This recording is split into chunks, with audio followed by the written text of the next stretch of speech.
Selamünaleyküm arkadaşlar. Muvaffak hayırlı olsun. Biz dersimizle başlayalım.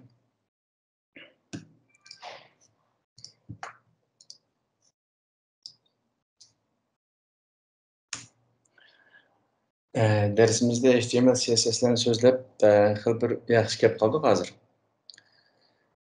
Kaç günü digen vaktimizde şu bugün başlap bugün ve şu haftanın ikinci dersi yani 9. gün gidelim. Mikrofonu kısalsa.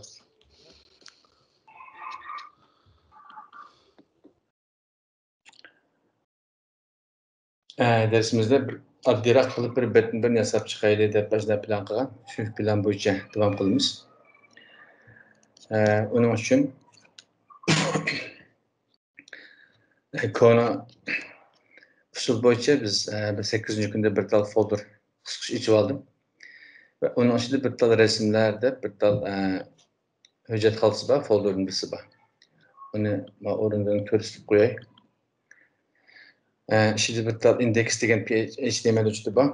Index maksat yani biz torbetlerini yasagan vaxtıda HTML bolsun yoki PHP bolsun yoki başka tiller bolsun mulazimdir da köpünçe indeks deb tanışarken betni açқан vaqtimizda çoxum tuncu bo'lib indeks degan hujjatga qaraydi. Indeks degan hujjat bo'lmagan vaqtida boshqa narsalarni ochadi. Agar indeks degan hujjat bo'lib qolsa, shu betniki bosh bet mush bo'lgan bo'ldi. Indeks degan hujjat. Şu an ben ismini indeks check HTML deb qo'ydim. Onun içinde bir 8-10 tane resim tayyorlab qo'ydim. Biz misal ishlatmoqchi bo'lgan resimlarni. Bir de logo var. Bu logo şu Uyghur Çekit Dev degan to'rbetning logosi. Shuni misal qilib, bir adderak qilib, bir betni birini yasab chiqamiz. Endi devam qilsak,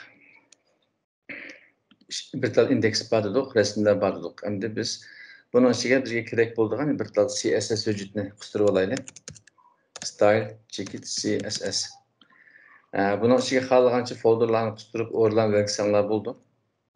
Yig'inchoqlar chiqdi. Men hozir hammani bir narsaga ilib qo'ydim.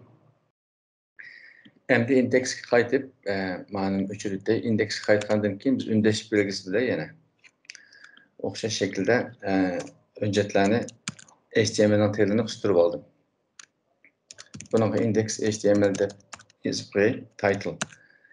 Bu title hamda o'rin shu tarafdagi o'rin. Bunaqa yoki bosh betda biz qo'ysam bo'ldi.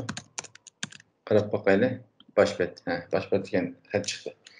Biz endi betni uyg'urcha qilib yasaydiganga qaror qilgandik. Addirak bo'lsin, shu uyg'urcha mashq bo'lgan bo'ldi ekanda.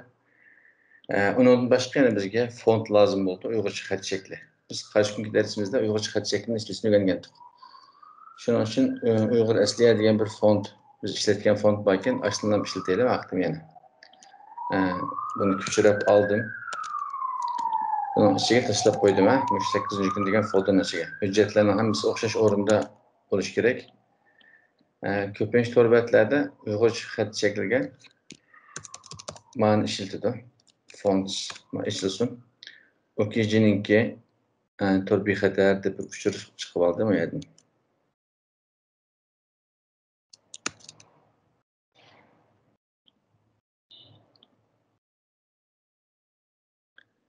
Bir necha xil xat shaklini ko'rsatib qo'yay degandim, lekin sababini bilmadim, muhabbet ishilmadi. Onu sizler içip, normal içilgan vaqtida fontlarni tushirib ko'rsanglar bo'ldi. Tuz yoki tuz tom degan xat shakllar bor, shularni ishlatamiz ko'pincha. Hamda tunji bo'lib qildigan ishimiz, odatda betni laylagan vaqtimizda betning usti qismi, o'rta qismi, asti qismi. Ba'zi betlarda mesela hozir betninki usti dedik shunama. Betninki o'rta qismi bo'ldi ve ast tarafda yani bir tal betning asti bo'ldi. Lekin ba'zi to'rbetlarda betning o'ng taraf yoki so'l tarafda mundarijlar, chiziklar bo'lgan bo'ldi. Biz bugün misalda betning ust tarafi, o'rta tarafi, ast tarafi bo'lgan shaklda bir betni laylab chiqamiz. Onun için biz betni 3 bo'lib olmasak bo'lmaydi. Birincisi üst tarafta mesela hazır bir tal layout'un birini içip durup sınavga tushundiray resimning birini. Mani misal qilsak hozir oddiyroqni birini.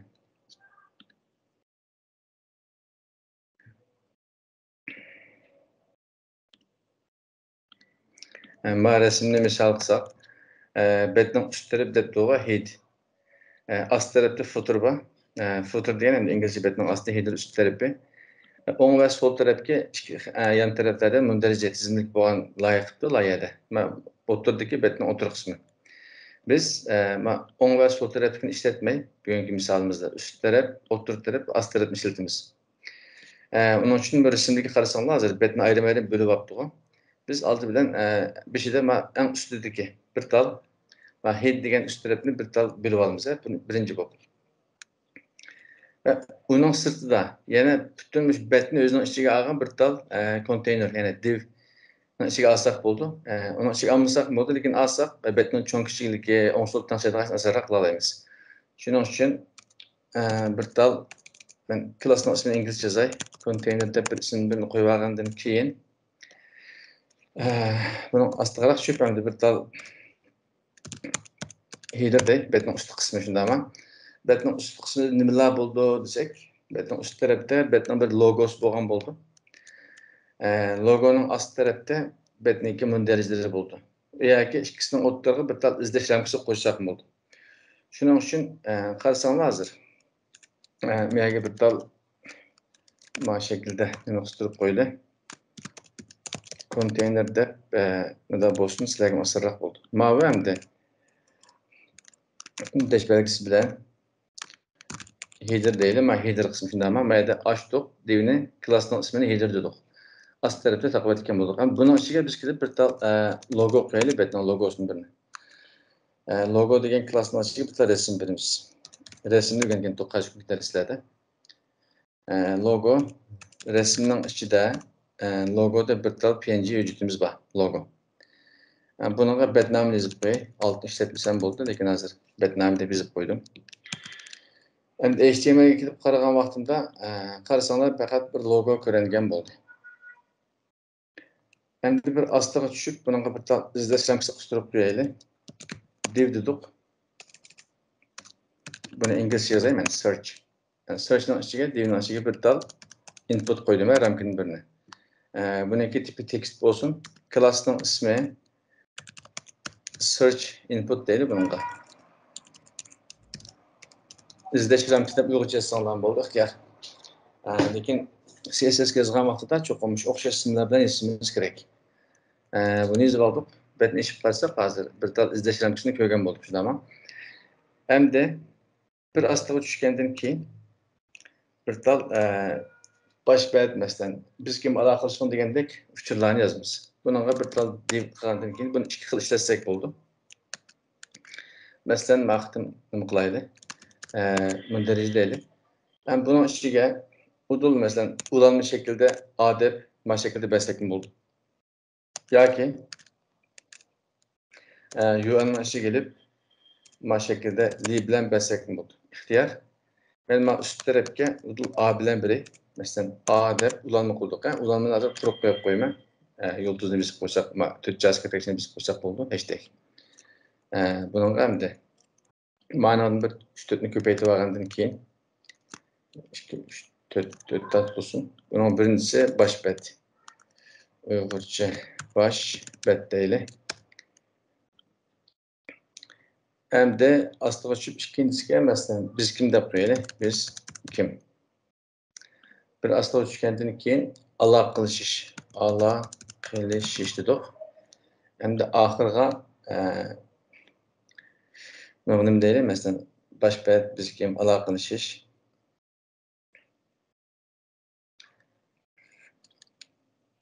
Türler de böyle mi mesela? Türler. Mane azırak bir şey ele etmişsen bu maylı. Türler adette baş betinin yine koyumuz kalmadı. Biz tertip boş kılaylı bu şekilde. HTML'ge karışsak mı hazır?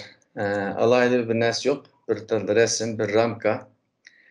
Bir tal baş bet türler bizge alakası hem matizmlikle kelgen boldu. Şunda ama. Hem de biz CSS'ne bir şeyden başlasak oldu. Mesela ma head dedik. Ma orunda tutgan bo'ldi. Azaq boşluk qo'yib qo'yay. Konteynerning ichiga bir tal divning ichiga böyle bodyning ichidagi bir tal div bo'ldi. Betning ichidagi barliq elementlarni, barliq narsani tutib turdi. Bununki ichida bir tal betning ust qismi, head qismini qilib oldik. Bununla header deb bir tal div berdik. Classning ismi header bo'ldi. Uning ichida bir logo bor. Onun aslida izlash ramkasi qo'ydik. Uning aslida bir tizimlik qo'ygan bo'ldik. Endi biz masalan headni ko'rib boqaylik, klassga yozib. Aldı bilen body veya ki karşı günkü sözlügen yulduz bilen barlıq elementlarının içindeki boşluklarını ilvetken boldu. Ben işçi ve sırtıdaki margin paddinglarını sıfır nokta etkenlerin keyin qarab baxsaq emmisi bir tarafga yerleşken boldu. Hem de body'ye gidelim biz body. Buna bir teknik rəng bir bakay köreş üçün.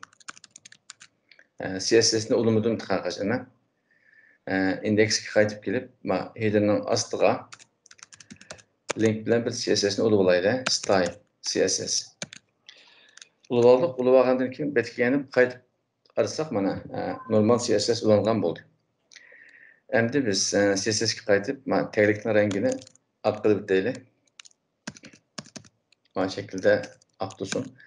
Ham buningga font family biz Uyg'urcha ishlatamiz. Shuning uchun CSS'deki üst kısma karşı günkü dersimizde söz etken top şu fontni CSS'nin üstüge qistirmayız deb. Ma et işareti qo'ygandan keyin font face deymiz, font face. Endi buningga font family degandan keyin buningga masalan hozir OKG deb qo'yay. Biz bu ismni şu CSS'ning xalan o'rnini ishlatsak bo'ldi. İxtiyar o'zim xalgan ismini bersam bo'ldi, ixtiyar. Üstüge alt tarafga fontninki yo'lini beramiz, src. URL degandan keyin fontning ismini bitti, HTML'deki ismi qarab boqaylar, hujjatlik ismi. Hujjatning ismi OKGS, asliya degan xat chekilgan. Shuningga ilib chaplasak, o'xshash o'rni bo'lganligi uchun to'liq yozmasak bo'ldi. Hozir sinab boqayman. Üst tarafga fontning ismini bekitdim, alt tarafdan endi fontning ismini vermiş, body'ga bergan xat shakli qaysi bo'lsin degan vaqtida biz ustida bekitib olgan shu xat shaklini bekitib qo'ydik. Qarab baxsaq, qarasak mana Uyg'urcha xatlar normal chiqqan bo'ldi. Endi buningga bir font size qilaylik. Buni ko'p so'zlab o'tdik. Body'dagi font size'lar odatda shu 13-15 piksellik bo'lsa bo'ldi. Mana hozir 15 piksel tanışab qo'ydim. Endi biz ustiga CSS'ga qaytib yana biz bayongi klassning ismini header deb ismi. Biz bergan to'q header deb bergan to'q. Betning ust qismini biz CSSga ilib olgan header deb. İsmi CSS'dagi klassning ismi header. Endi headerga masalan bana bir rang berib ko'rib boqaylik. Ayrim header qismi qanday ishlaydi ko'rib boqaylik. Qarasanglar mana betning ust tarafi mana şekilde qizil bo'lgan bo'ldi. Mündəriclər tizimliklərini şəkildə çıxırıb aldıq. Endi mən şu headerning ichidagi barliq narsalarni o'ttirdan başlasın dey. Bununki teknik ihtiyaç yo'q. Text align center deymiz, text alignment center. Bu headerda biz logo və həmin narsalarni o'ttirdan başlasın deb mana şəkildə o'tirib əklib aldıq. O'tirib əklib alğandan keyin endi biz izlash ramkasini bir azroq o'ngshab chiqaylik. Bununla bir class bergandim, insanlarda bo'lish kerak, search degan. Logo degan klassni ishlatmadim, xohlasam ishlatsam bo'ldi. Agar men logoni cho'ng kichik qildigan ish bo'lib qolsa, o'sha klassga bersanglar bo'ldi. Klassning ismi logo hamda, uni sinab boqaylik. Logo degandan keyin logoning ichida bir rasm bor. Biz logoning ichidagi rasmni cho'ng kichik qilib bersak bo'ldi. Masalan, kengligini 100 piksel qilib boqay. Qarasak mana logo kichiklab ketgan bo'ldi. Logoni cho'nroq yasab, suzuk yasab, bek cho'ng qilib etmay. 500 piksel yoki 1000 piksel yasab, misol CSS bilan kichiklatib olsanglar bo'ldi. Biz mana hozir ishlatmay turli logoning cho'nligi betga muvofiq bo'ldi ekan. Endi izlash ramkasidagi klassning ismi search. Searchning ichida bir tal search input deb bor. Bu search degan divga, masalan, klassga. Men o'ng so'l qildigan, ostiga tortilgan ishqa bersam bo'ldi. Agar işletmesem beğenmesem oldu. Bu Treeverse oldu. İsmi takaşmaydı. Ben search input degan ma'noga çoxum bilishim kerak. Bunun hem de aslında tushib, bunga bir kenglik beraylik. Kenglikini masalan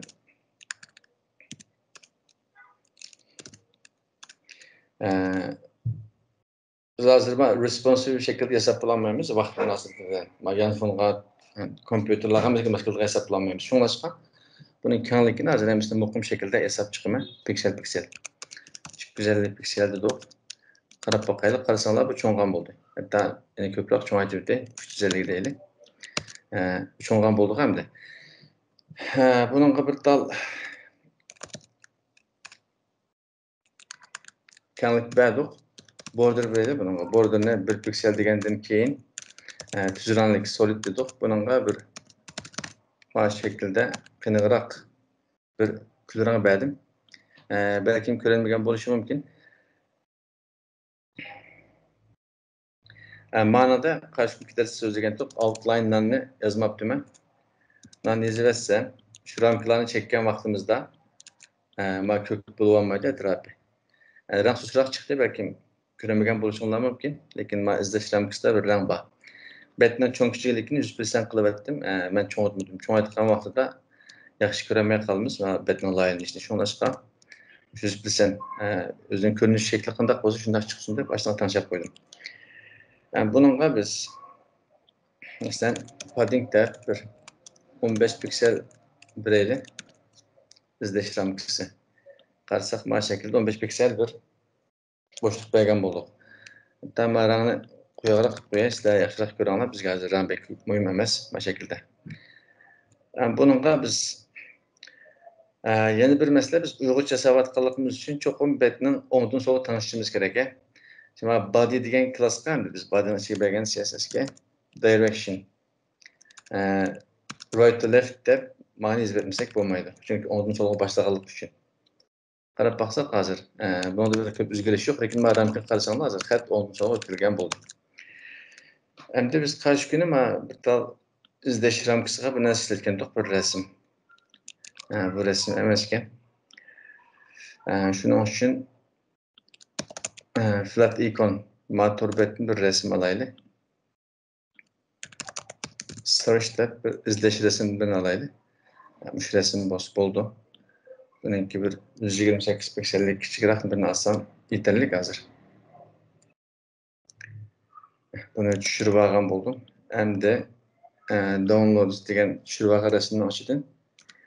Mana oldim ko'chirib, bizning ekran ustidagi 800 rasmga chaplab qo'yaman. Mana ichiga bir şey turaversin. Endi buning ichiga biz shu izlash ramkasining ichiga background image deb bir tal rasm beraylik, URL. Resimden ismini ko'rib olmabdiman. Search yana search png. Mana şekilde bir ko'rib bakaylik. Qarasanglar, men cho'ng-cho'ng mana şekilde yumaloq bir narsalar chiqdi, rasm cho'ng bo'lganligi uchun. Endi buningga background size dedik. Background size degandan keyin buni bir 16 piksel yoki 18 piksel sinab bakaylik. Qarasak, ma'qul chiqdi mana şekilde. Lekin asti ustiga taqilib ketgan shaklda chiqdi. Biz uni bir kod bilan keyniga right on tarafdan başlasın deydi mana shunda ama merkezdan başlasın. Qana center degandan keyin on sol tarafdagi shakli on tarafdan başlasın ve no repeat deymiz hamda qaytilmasin degan bo'ldi. No repeat. Sinab bakaylik. Mana şekilde bir qur yozish uchun bu bir yaxshi misol bo'ldi hozir. Bir qur yozish uchun, ishlatish uchun background image'ni mana şekilde işletsek bo'lmaydi. Mana şekilde işletsek bo'ldi. Vaqtida background deb bir raqam yozsak bo'ldi. Agar rasmga beraman desek, cho'qim uchdan ham ayrim-ayrim yozsak bo'ldi. Qarasak mana hozir background şekilde bersam rasm kelgan bo'ldi. Rasm bek chaplashib qoldi mana tarafga. Shuning uchun 10 tarafga berib aytgandan keyin bundan bir 15 piksel azroq bir bo'shliq qo'y desak, rasmni mana tarafga ekib bergan bo'ldi. Endi biz xatni yozgan vaqtimizda bu rasm yana etilib qoldi, xat ustiga kelib qoldi. Shuning uchun biz üst tarafga bo'shliq berganda, hamma tarafga 15 ni bergandik. Üst tarafdan 15 piksel, 10 tarafdan o'rinda 15 piksel bor. Resimnin kenarındakini 15 desek, mesela 16 piksel 30 oldu o. Yine 15 piksel boşluk koy desek 45 piksel bo'lgan bo'ldi taxminan. Misal ast tarafdan 15, sol tarafdan 15 piksel qo'yaylik hozir. Sınıfan vaqtimizda mana qarasanlar ma'urini boshlagan bo'ldi. Endi xatni ozroq cho'ng qilaylik. Font size 22 piksel deb boqay. Xatninki cho'ngchilikni cho'ng qilgan vaqtida, o'zgartgan vaqtida atrofdagi ramkalarni cho'ngaytirayotgan bo'ldi mana shaklda. Shuning uchun o'lchagan vaqtida, bo'shliqlarni qo'ygan vaqtida sizlar qilgan loyihaga qarab turib o'lchsanglar bo'ldi. Endi buningga bir border radius beraylik. Buningga 32 pikselde bir bo'shliq. Yumaloq chiqsin mana shaklda sal supatkroq ko'rindi. Buni bir olgan bo'ldik. Endi ramkaga bir placeholder deb bir narsa o'rgangan tuqqayish kuni. Bu ramkaning nima ishga yaraydiganligini ko'rish uchun. Masalan, placeholder degandan keyin uyg'urcha izlash deb yozib qo'yib qo'yaylik. Izlash. Yanılsam mesela qarasanglar izlash deb mana shaklda uyg'urcha ko'ringan bo'ldi. Qaragan adam bu cho'qim betdagi mazmunlarni izlaydigan o'rinkanda, shu o'rinni bilaydi mana shaklda. Endi biz ast tarafga bir betdan bo'ydan bo'yga beshidan oxirigacha boradigan bir tizimni qilib boqaylik. Endi men menü degan tizimlikni oldim hemen. Bunun klassning ismini CSS'ga bergandan keyin bunun taglikning rangini bir qiyinroq rang qilaylik. Background. Ben odatda backgroundga keyin tarafga yoki color yoki imajni ko'p ishlatib ketmayman, faqat bir qurilgan bu şekilde background deb ishlataman. Biz betning aniqroq chiqishi uchun mana bir rang qilaylik. Qaridan azroq ochiq rangda. Qarasak mana shaklda bet bo'ydan bo'yga chiqdi endi. Lekin mana ikkisi shaplashib qolgan bo'ldi hozir. Shunga ust tarafdan azroq bir bo'shliq qo'yib deylik mana. Margin top desak bo'ldi. 15 piksel desek. Qarasanglar bir bo'shliq qo'ygan bo'ldik. Biz buni hozir xiyoliy qilyapmiz, betninki shaklini xiyoliy qilyapmiz. Odatda yasashdan burun bir plan qilib, bir loyiha qilib, shu loyihaga qarab yasaymiz. Biz hozir hech narsaga qaramay turib, o'zimiz o'ylagan narsani chiqaryapmiz. Endi biz bunga bir taglik berib oldik. Taglik berib olgandan keyin href dedik ham ulanma. Ulanmalarniki rangi mana shaklda ko'p bo'lgan bo'ldi. Biz bunga menyuning ichida nima desak, HTMLga qaraganda ichida A bor ham ulanma. Ulanma şeyini tanısak bo'ldi. Aslında tushib, menyuning ichidagi A'ga deydi. Buniki text decoration nan deymiz. Aslında chiziqni ilvat deymiz. Endi bunga rang beraylik. Rang bunun oq bo'lsin. Oq berdik. Endi o'ng soldan azroq bo'shliq bırak deyishimiz kerak. Chunki asli ustidan bir 15 piksel, o'ng sol tarafdan bir 30 piksel berib qo'yaylik. Mana shaklda xat chiqdi, lekin o'ng sol asli usti olmadik ham buni. O'ng sol tarafdan oldi, asli üst tarafdan olmadi. Chunki ulanmalarda shunday bo'ldi. Biz buni tanışlash uchun cho'qim display deymiz. Display inline block. Qurning ichidagi blok shaklida chiqarib berdi. Mana shaklda qilib bersak, inline block. Qarasak mana shaklda mana ulanmalarni hal bo'lgan bo'ldi.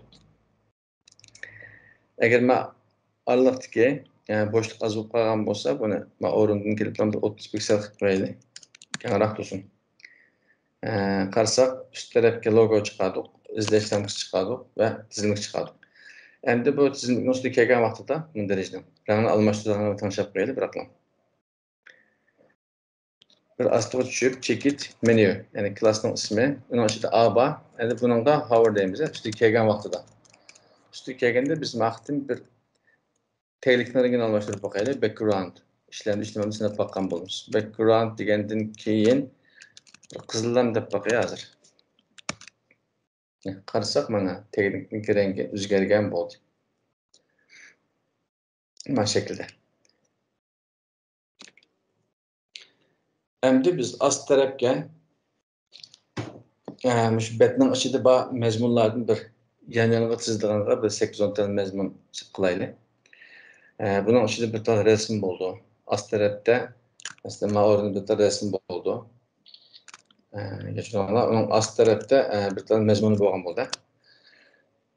Endi biz betning ustini qilib bo'lgan bo'ldik. Mahiyatini qilib bo'lgan bo'ldik. Hem de astığa düşüp betning o'ttirg'i bir tal divin birini qilayli yana. Yoki unda qilmasak masalan betni kengaytgan vaqtida masalan ma o'rinni 1, ikkinchi o'rin, uchinchi o'rin. Yana 3 tal chiqadiganqa shu betning cho'nkishligiga qarab turib o'zi avtomatik tanishlardan qilib olsak bo'ldi. Biz shu shaklda qilib boqayli. Hech qanday bir dil qo'ymaydan. Yoki mazmun deb qo'yay, mana bo'lmasa content deb qo'yay. Buning ichiga hamda masalan bir tal div bor deydi. Buningga İngilizce items deb isim qo'yay. 10 ta yozib berdim. Uzunlar xohlagancha qo'ysanglar bo'ldi. Ko'p so'zlab o'tdim buni. Odatda shu yozgan torbatlarda, sot torbatlarida bo'lsin yoki har qanday xabar torbatlarida bo'lsin, endi üst tarafda bir tal tutib turadigan bir tal div bo'ldi. Divning ichida endi 8-10 tane, 50-60 tane misolga hamda ichida kichik hujjatlar bo'ldi. Endi bularni masalan contentning ichida yoki contentsning ichida deylik. Items bo'lgan bo'ldi. Endi bu items degan kichik narsalar parcha-parcha. Uning ichida o'ziniki narsalar bo'ldi. Masalan, itemsning ichiga kelsak hozir. Buni bir tal rasm bor deylik. Buningga men klassning ismini shu o'ziga munosabatli qismlarni qo'yma. Sizlar boshqa misollar qaragan vaqtida qarab turib, ixtiyor qilib yozsanglar bo'ldi. Masalan, item image deylik, mana itemning rasm bo'lsin. Buning bir tal rasm oldik hamda rasmning ichida bir çeşitli PNG deb bitta rasm bor. Men buningga ma'ni ishlatmayman. Altni ishlatmayman. Bunun bir astiga tushgandan keyin masalan item title deb qo'yay. Mavzusi. Buni title dedik. Buni saqlab ko'rib boqaylik qanday chiqadi. Qarasak mana bir tal rasm va mayada bir tal nima chiqqan bo'ldi hozir. Mavzu chiqqan bo'ldi. Biz bu rasmni bir tal divning ichiga oldik. Items degan divning ichiga oldik. Buningga bir CSS da item image deb bir klass qo'ygan bo'ldik. Klassning ismi shu. Bu divning ichiga rasmni qo'ygan bo'ldik. Bir yan tarafga kelsak hozir. Item title ast tarafda. Buniki mavzusi. Endi biz buni masalan content'ni agar betni o'tirib chiqarman desak, cho'qim content'ga kenglik berishimiz kerak. Men hozir unda qilmay, shu yan-yana 3 tal yoki 4 tal chiqdilarni tanishmoqchi buni. Masalan, hozir item'ni ko'chirib to'xtalgan magnet chizib qo'yay. Bu tal undash bilan items deb qo'yaylik va o'rnini biladi. Ma birsi betning o'tir qismi. Ma betningki üst qismi bo'ldi hamda. İzahatlı bir şekilde koyarsak keyincha oson bo'ldi. Endi buni aşağı kelib mana daqib qo'ymasdan bir tal qilib items deb qo'yay. Mana ko'chadim. Daraxt olsun. Agar boshqa bir narsa qo'ymaydigan ish bo'lsa, bu izohatni qo'ymasanglar bo'ldi. Chunki faqat biz items bilan qo'yamiz buni ichiga. Shuning uchun 2, 3 mana shekilda 3 tal qilaylik. Qarasak bu asta-asta tushib ketdi hozir. Asta-asta tushib ketgan bo'ldi. Masalan, rasmlarni bir almashtirib, mana shu yerda 1-chi, 2-chi, 3-chi rasmda bir ko'rib boqaylik. 3-chi rasmni topolmadi. 3-chi rasm JPEG o'xshaydi. Mana shu yerda 3 ta rasmni berib oldik. Endi buningga CSS yozishdan burun bir tal hujjat botdi. Men bu uyg'urcha bir narsani tayyorlab olgandim o'zroq.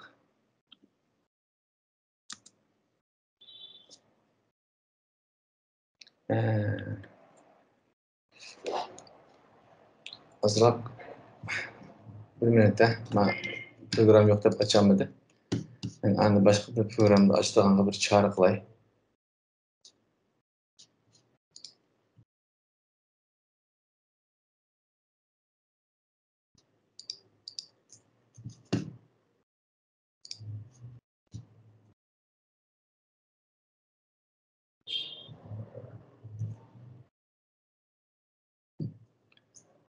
Men saqlab hozir yo'l bulsam bo'ldi.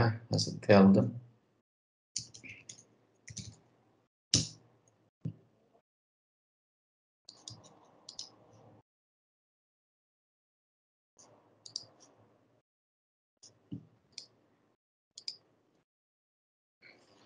Hujjatni tayyorlab oldim hozir. bizning boyam hujjat. Buni men endi açay. Mana ko'chirib mana shu elib.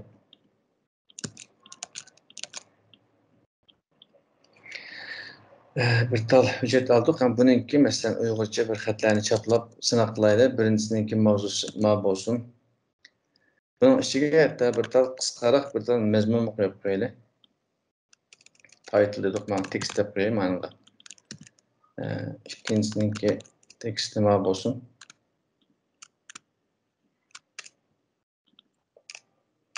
Buning bir tal mavzu, qisqaroq mazmun birini qo'ymoqchi buning ichiga. Title maniki o'xshash bo'lmasin, ilib etdim. Birinchi mavzusi, ikkinchisiniki mavzusini böyle alay. İkincisinin mavzusu ma bo'ldi. Qani bizdan div. Boşluklarını o'chirib etay. Bo'lmasin bo'ldi, lekin retkroq chiqishini o'chirib etdim. Uchinchisi ma. Hozir 3 tal qo'yib turib tanishaylik. Endi buni ozroq bir mazmun berib olaylik mana qisqaroq qilib. Masalan, mayaqchi mana ko'chadim.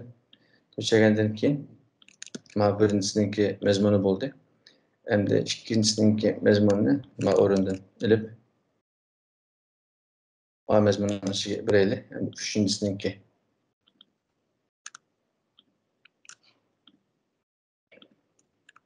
buni to'rtni ko'chaygan narsa to'g'ri xatolikni men bilan munosabat yo'q. Uni bir so'zlab o'tay. Masalan, hozir bundan nima bor desak, 3 tal deb bo'ldi. Aytimiz dedik. Aytimizning ichida resim bor, mavzusi bor, qisqacha bir mazmuni bor. Bundan o'xshash shaklda 3 joyga ko'paytirib o'tdik mana shaklda. Qarasak mana ma o'ringa kelgan bo'ldi. Endi biz buni yana chiqarishimiz kerak. Uning uchun bunun ikki xil usuli bor. İki xil usul bor. İkisini az-azını so'zlab o'tay, qisqa-qisqa. Masalan, items deganda bir tal div qo'yamdi. Bu divning ichida rasm, mavzu, mazmunlar bo'lgan bo'ldi. Shu items deganni ko'paytirib bilib, men ko'chirib bilan. Buniki birinchi xil usulni so'zlab o'taman. Buningga bir kenglik beray. Kengligi masalan 200 piksel degan bo'lsam, 200 piksel bo'ldi.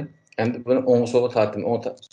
Float right desam buni qarshi kun so'zlab o'tgandik. Float right degan vaqtimda bu o'ng tarafga tortilgan bo'ldi. Mana shaklda yana chiqqan bo'ldi. Chunki 200 piksel dedim, rasmninki cho'ng kichikligi cho'ng bo'lganligi uchun va ustiga chiqib olgan bo'ldi hozir. Uning uchun men CSS ga qaytib yana item image mana bir CSS'dek resimning kengligini bir o'ngshib o'tay. Bu resimni kengligini bir 100% qilib qo'yaylik. Biz divni cho'ngaytgan taqdirda resim avtomatik 100% cho'ngib ketsin. Qarasak mana 3 tal yana chiqqan bo'ldi. Biz buni 3 ga 4 ga ayirish uchun percent qilsak bo'ldi yoki balki bir kenglik bersak bo'ldi. Agar har qatorda 3 dan ikkinchi qatorda 3, masalan, 3-chi qatorda 3-chi qatordan qilman desak, cho'qim buni mana shaklda percentga ayirishimiz kerak. Bunga nurg'un CSS misollar bor, ishlarni ko'rib olsanglar bo'ldi. Masalan, 30 piksel percent deb qo'yaylik. Sinab qilamiz hamda. Mana shaklda bizga chiqqan bo'ldi. Biz buni qo'yib turib, hozir misolga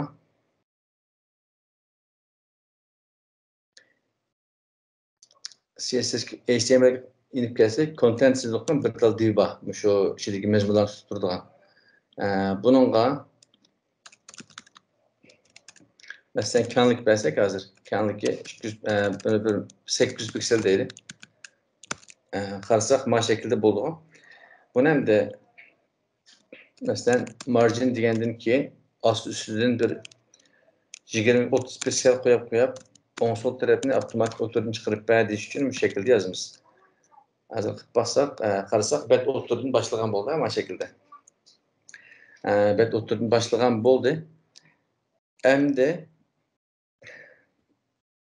buni hozir 800 odatda az bo'ldi, 1024 eng kichik ekran ochildi hozir. Buni bizmi 1100 piksel deb qo'yaylik hozir. Betning ekrandan cho'ng kichik qarab turib o'lchaymiz. Qarasak, bu şekilde bulağan oldu. Hem de bulağın bir-birisiga çapışıp qaldı o, bu hazır 3 dal. Onun için bu 3 dalni hazır aytimizga bir boşluq qo'shishimiz kerak. Masalan, margin deyli. Hem tarafdan bir 5 pikseldan b desek, hazır bir mesele chiqadi. Qarasanglar bayqaysizlar. Ast üstüden 5 pikseldan b deb hazır. Buning kengligi 33% qildik. Mush betninki ekranninki cho'ngligini biz bergan ekranning cho'ngligini yoki divning cho'ngligiga qarab turib 100% ga bo'ladi. 100%ni 3'e bölgen vaqtida 33%ni 39% bo'ldi ham, 99 bo'ldi ham, azroq ishib qoldi.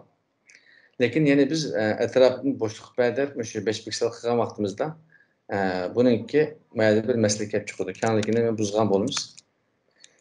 Bu shaklda qilsak bo'ladi. Bu birinchisi. Endi biz ma'noga masalan bunday qilib boqaylik. Itemizga bir buningga box shadow deb azroq bir 0 10 piksel dedik. Külrang qarasanlar sayı berdik hem de sayı bergen bulduk. Bunu o'shib olgandan keyin ikkinchi bir misolni so'zlayman. Masalan, buningga hozir 15 piksel bo'shliq bersak, yana mana shekilda muvofiq bir narsa bo'lgan bo'ldi. Endi men mazmun bilan astiga qisqaroq mavzuga ozroq bir bo'shliq bermasak, mana shekilda yaxshi chiqmay qoldi. Biz buningga CSS'da ism bergandik. Item title va item text deb. Ayrım bersak kim bo'ldi yoki mana ikkisini bir tal dilning ichiga ilib bersak kim bo'ldi? İxtiyor.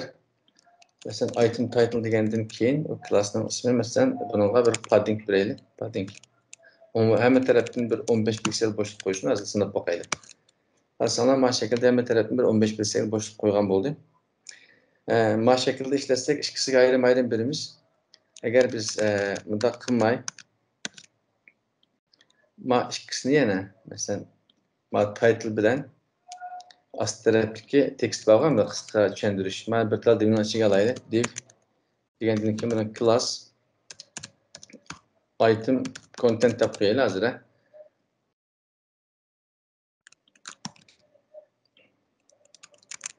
CSS class ism bergan vaqtda ama ba'zi vaqtda nurg'un o'yinish to'g'ri keladigan adam sintif bo'g'ilmay.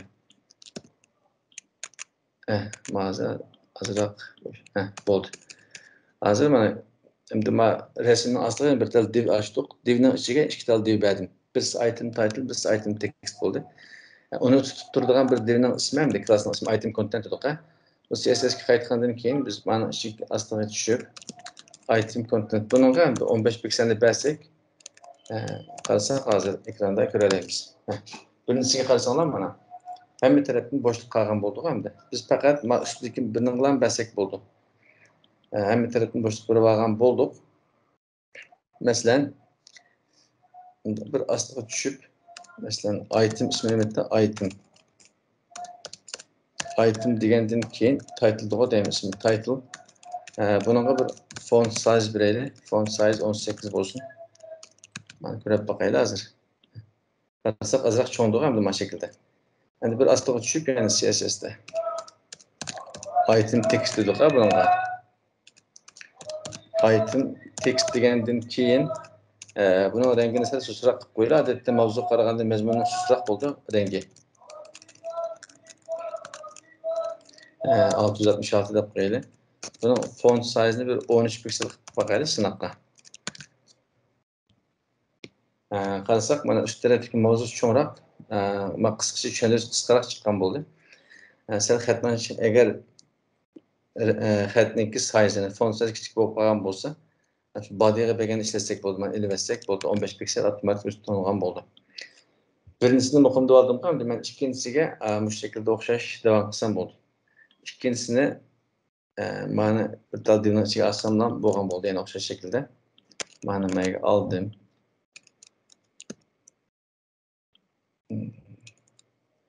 Bir tal divni açtım, takip ettim ben. Bu şekilde. İkincisi qarab bakaylık. Sonra ikincisi de bir mesele köreldi azroq. Divning o'rnini xato taqgan bo'lishi mumkin. Ma o'rinda bir tal o'shib bo'lib qoldi. İşte mesele bersa, betning shakli buzilib ketgan bo'ldi. Unga bir diqqat qilishimiz kerak. Hozir mana o'xshaldi. Hamda oxiridagi birisi qoldi-ku. Oxiridagi birisi. Buningga ma divni mayda ko'chirib ilib, ayrim yozishdan bir hojat yo'q. Bunu avtomatikleşken vaqtida PHP yoki boshqa tillar yozgan vaqtinglarda bir tanlab qilsizlar, qag'inni kodda avtomatik o'zi ko'paytirib turadi yozgan vaqtida. Mana şekilde bunu denemeye ilib olgan bo'ldik. Endi 3-ga qarab baqsaq, 3dan chiqqan bo'ldik, mana hozir bir normal bir betga o'xshayotdi hozir. Endi yana o'xshash shaklda bizning qildigan ishimiz shu items, ya'ni content demasa, contentning ichidagi mush itemlarni ko'chirib iliblam mana şekilde ko'paytirib chatlasak, qarasak mana betlar asta-asta mana şekilde chiqqan bo'ldi. Endi yeni bir usul. Malani ben bir şey kaydedip turib mana şekilde. Biz bayam persengi bergan tuqqandı. Mana şekilde itemsni 30% dedik. Bunu persen qilmay, ma content degan cho'ng o'tirdagi divga bir narsa bermay turib hozir qarab boqaylik. Mana şekilde endi 10 tarafdan chiqqan bo'ldi hozir. Buningga endi ma float writing bilibimiz, bu kerak emas. Ma margin hozir kerak emas. Mana şekilde 100% bo'lib ketdi, betlar cho'ng-cho'ng chiqib ketgan bo'ldi. Endi buni ikkinchi bir ishlatish usuli grid deb bir narsa bor CSS'da. Contentni biz contentni ichiga hozir 5-6 dona narsa qo'ydik, yoki 9-10 dona, hozir 3 dona misol qilaylik. Buni ham display deymiz, buniki shakli grid. Quti shakllik bo'lsin degan bo'ldi grid. Managa qarab baqsaq bir o'zgarish ko'ramidik. Endi bir astaga tushib, items'ninki shaklini biz buningga nima to'xtanglar, mana üst tarafga. Buningga endi gridniki bu koni to'rtko'gichlarda qo'llamaydi, bu yan to'rtko'gichlarda qo'llaydi. Grid template columns deb bir narsa bor. Grid template columns. Masalan, mana auto dedik, sinab boqaylik, avtomatik dedik. Qarasak, mana şekilde biz farq etmedi. İkinci bir götürüp, ikincisini auto deylik, sinab boqaylik. Qarasak, hozir 2dan chiqqan bo'ldi. Biz ham uchinchisiga har qurda 3dan qilmayman desak, cho'qim bir shaklda auto qilib bersak, 3 tane mayaga tatqizib olgan bo'ldik. Endi biz bunga masalan bir sinab boqaylik. Padding deb qaysi shaklda ishlaydi? 15 piksel dedik. Qarasak, astini bo'shliq berdik 15 piksel.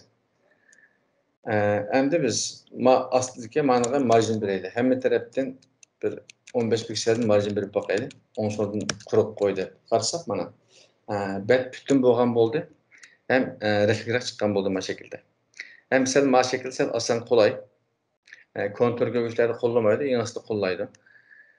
Masalan, buningga bir biz bayam sinagan tuq bir kenglik beraylik. Kenglikni masalan 1100 piksel qilib buni ham betni o'tirg'a tortaylik. Betni o'tirg'a margin bilan ishlatamiz. Margin 0. 0 degandan keyin buni auto qilib olsak, ast tarafdan 0 piksel ham 10 so'ldan bo'sh qo'ymay o'tirg'a kelib beradigan bo'ldi. Mana shaklda ishdan chiqqan bo'ldi. Endi biz buni bir 3-4 bor ko'paytirib boqaylik shu mazmunlarni. Masalan, 1, 2, 3 ma 3ni aldım, ko'paytirdim. Bularning rasmning ismini almashtirdim. 4, 5, 6 PNG bo'lishi kerak mana rasmning nomi. Qarasak mana shaklda bo'lgan bo'ldi. Mush betninki araliqdagi cho'ng kichik o'rinlarni tanishayman desanglar, biz bayam CSS ga yozgandik. 15 piksel deb. Masalan, üst tarafdan 15 piksel dedik, o'ng sol tarafdan 15 piksel dedik, yana ast tarafdan bir 30 piksel deb boqaylik. Sol tarafdan 15 piksel qo'shishimiz kerak. Chunki hamma tarafdan teng bo'lmaydi. Biz faqat ast tarafdan hozir 30 piksel bo'shliq qo'ydik. Qarab baqsak, mana bo'shliq mana shaklda chiqqan bo'ldi. Hozir ustiga qarasak betning logosi, ast tarafda izlash ramkasi, buning ostida mundarijlari, uning ast tarafida endi mana shaklda qator-qator chiqqan ichidagi mazmunlar. Agar bu rasmga azroq bo'shliq qo'ymayman desak, uni sinib deylik. Items'ning ichida image bor. Bu image degan klassning divning ismi. Buningga biz margin berib boqaylik, sinab boqsak bo'ldi, yaxshi ishlamishmi? Agar yaxshi ishlamay qolsa, boshqa shaklda sinsak bo'ldi. Qarasak yaxshi ishladi mana. Etrafta bir sahibi var. Onun içinde kalsak maç şekilde resimler. Hem de resmin kim şu girbeklerini yumulak kıldığında bir sınav bakaylı. Ulanım kılır değil. Biz mağdın fakat resim kılan birimize girbekni. Border radius degendin keyin 15 piksel kıpkaya çoğurak çıksın. Karısanlar mı resimlerini yumulak kıldım girbeklerini. Hem de üst taraftaki ayetimiz tuttup duruvatkan, muş işdeki resim, muş mevzu mezmun tuttup duruvatkan, muşu divinin etrafıgın bir yumulak birikti. Bunun klasının ismi muşuluğu hazır ayetimiz. Buna okşayan şekilde border radius dep yumulak birikimize. Bunun 15 piksel değil. Çoğun kılıvatmen kören son dep. Karısanlar ama şekilde bu yumulak oldu. Hem de hazır bayan resimge biz onsolga bir boşluk verdik ko. Girbeklerde boşluk koyaş için. Ast tarafta 15 pikselini bırakılan bir etkilikimiz için aralıkta sert kayıp gitti maşkısını. Onun için biz ayrım bir kuruyuzu bulan manınga marjin bottom 0 yani 0 versek manın kendi tarafı mesela kalsak hazır 15 piksel üstünü koyduk. 10 taraftan 15 piksel koyduk. Ast taraftan 0 dep yazsak mı oldu? Eğer bunu eğer körep aslında bir tecih desek manın okşaş addi. Hem taraftan boşluk yapılıp en ahırda ast taraftakine bika kılıvet, nol kılıvet desek ben yanılsam hazır. Mağrun karanlama boşlukta. Karsanla mağdaki 15 piksel boş orunu yoktu etken bulduk. Hem de 9 dal mezmun koygandım. Kalan 3 dalını elip çaplı bitey. 4, 5, 6. 3 dalını köpeytip yani resimninki 6, 7. resim, 8. resim, 9. resim. İçindeki hatlar okşaş, lekin resimler okşamaydıgan koydum. Hem bu şekilde Batman'ki otur kısmı durağın bulduk. Hem de bunu basıdığın bir iş çıkıyordu. Bassak bir ulanma bemsek bulmaydı ama aynı okşaş. Bunun mezmununu okuş için. Bunun mezmununu okuş için kalsak resim gibi besek mi oldu? Kalsak bütün divgi besek mi oldu? Köpünçe müş mavzuğu birimiz köpünçe vaxtlarda. Eğer resim gibi besek mi oldu? İhtiyar. Biz bunu hazır bir mavzuğu bireyli. Köpçülükün artınış emes depti ma birinci mavzu. Müştanga besek oldu. Ma kesip ile bilip meydin. Uygurca bu hal okuşun azraq bir mesaj çıkırdı. Bunun bir ulanma verdik ha. Anın içine alımız. Hazır mane men bir dal hashtag koyup duray. Endi anın içine men mavzunu yazsam hazır. Qarasana men ulanma bergen buldum. Lekin bunun rengimi ma şekilde köp çıkıp algan boldu. Biz bunu bir burunqi dersimizde sözlep ötken. CSS'te muşu ulanmadaki barlıq renglerini tanışaş dep. Onu qilish uchun biz CSS'ning ustiga bir yerga A deb ilib keyin text decoration'dan deyli asıldık sızıqlarını ilib etken bulaylı. Bununla ama özünki muhtemelen default rengi mesela color desem hazır. Barlıq ulanmalarının hamısınınki kızıl çıkkan boldu.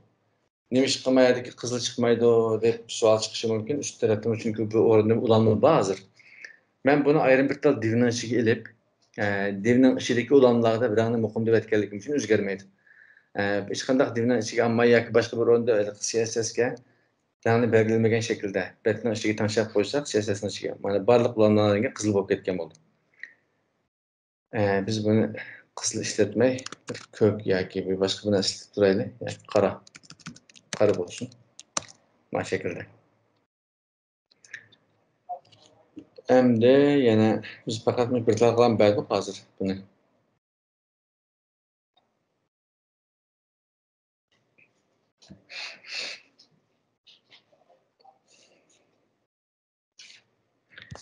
Betinin ast tarafı geldi hazır.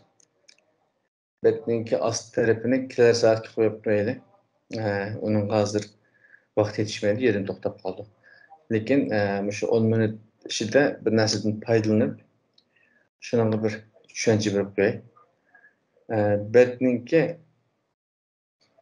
orunda, onda, solda, ast tarafta kalgan bir orunda. Betni biz yüksekmi, muqim turduğun bir resimlerini ko'rsatib bajbadilar. Üstüge sıyırgan vaqtida betning astı, üstüge qaytayan degan bir ulanma bir küçük resimler buldu. Onun için bir okşaş şekilde betni bir resim elip yani açtım sınaylı.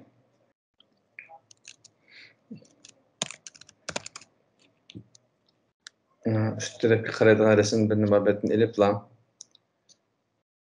Yoki mana şekilde yazsam chiqishi mumkin.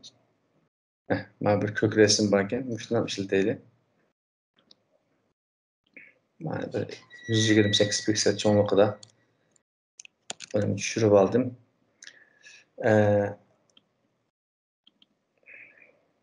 Tamam, tushirib olgan resimni ilib bizning ekran ustidagi bugungi darsimizning ichiga chaplab qo'ysak bo'ldi. Mana optapga ustiga qaytish. Buna bu resimni bulungan o'ringa chiqadigan muqim deb qo'ydi. Ba'zi suratlarda üst tarafda usti bulungda yangi yoki hoş geldiniz degandek qizil rangli narsalarni chiqarib qo'yadigan bu suratlarda. Lekin hozir unday narsalarni ishlatmaymiz. Shundaq qilmay ustiga qayting degan bir knopka ko'pincha betlarda bor. Onun uchun biz endi shu HTML'niki xohlagan bir o'ringa shu eng ostiga yerlashtirib qo'ydik biz. Shu bodyning ichiga. Bu o'ringa resim şekillik bilaman maqtım divning ichiga olmay. Resimning ismi png deyman. Buni ishlatmaymiz. Buni class buraydi. Classning ismi resim bilan o'xshash bo'lsin.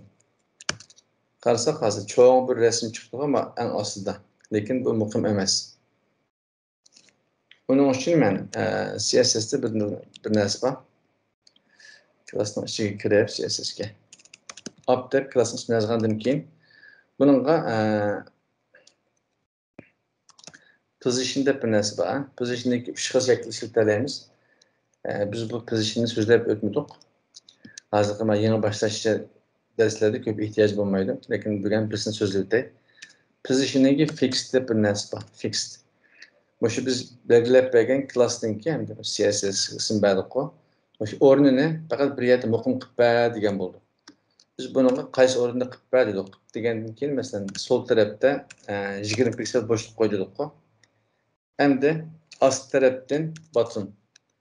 Bunun bir 20 piksel bo'shliq qo'ydik. Hozir sinab boqaylik.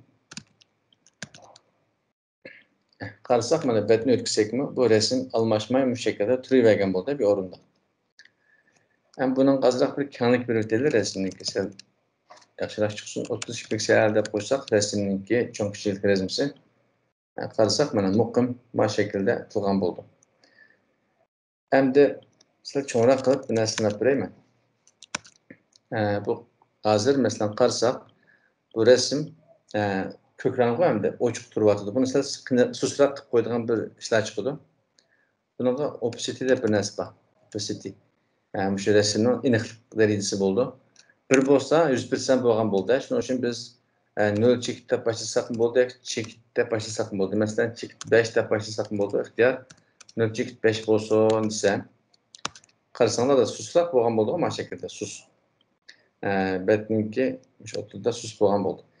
Endi buni masalan ustiga chiqqan vaqtida up degandan keyin hover deylik. Mouse'un üstüge ap bağlan vaqtida biz opacity'ni rangni asliga qaytarib qo'yaylik. Bir dedik. Qarasak mana ustiga kelgan vaqtida rang asliga kelgan bo'ldi. Endi lekin bisildigan o'rinlarda ulanma qarasak hozir qo'l shakliga olmish edi mana o'rinda yoki mayada mouse'ninki shakli qo'lga olmish edi. Lekin mana almashmoqlik hozir chunki ulanma yo'q. Agar ulanma bo'lmagan shaklda almashtirman deb qarasak ustiga kelgan vaqtida üstlük kelganda biz kursor deymiz. Bu kursor deganim de şu qo'l isharatining ismi. Pointer bo'lsa shu qo'l degan bo'ldi. Kursorninki pointer. Qarasanglar mana qo'l isharatiga. Bu pointerning o'rniga nurg'un o'zining narsalari bor. Masalan, move deymiz. Men apasda hozir men u yoqqa qo'yib bo'ldi-ku move. Buniki shu nimaninki mouse'ning har xil ishoratli bo'ldi. İhtiyaç qarab turib, üstüge kelganda nima lozim shuni ishlatsanlar bo'ldi. Bizga hozir kerak bo'lgani pointer. Masalan, progress deb bir narsa bor ekan, uni sinab boqaylik. Mac computer ishlatgichlar bildi, qarasanglar mana aylanayotgan dedik. U ichilyapti degandek bir ishorat. Shunaqa bizning ehtiyojimiz bo'lgani hozir pointer. Pointer qilib qo'ysak, o'sha kifoya. Ustiga keldik, mana shaklda. Bunun devamını başlasam bugünkü pek vaqt qistab qoldi, yetmaydi. Kelar qitimqi darsimizda betning ost tarafga ulanlar bet haqida Yani social media, ictimai aloqaningki ikonlarını qo'yish. Mana basqan vaqtda buning ichidagi tafsiliy bet ishildigan, mazmun ishildigan betni eslasak, bir oddiy bir betni bitirib o'tgan bo'lamiz. Shu bilan oxirlashgan bo'ldi. Bugungi darsimizni bu yerda oxirlashtiraylik qarindoshlar. 5 minut qisqa bo'lib qoldi. Savollar bo'lsa so'ranglar. Buni davom qilsam hozir uzayib ketganlik uchun bu yerda kesib deyman.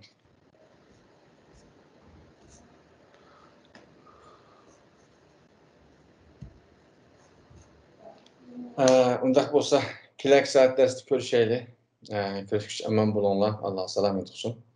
Xayr xo'sh.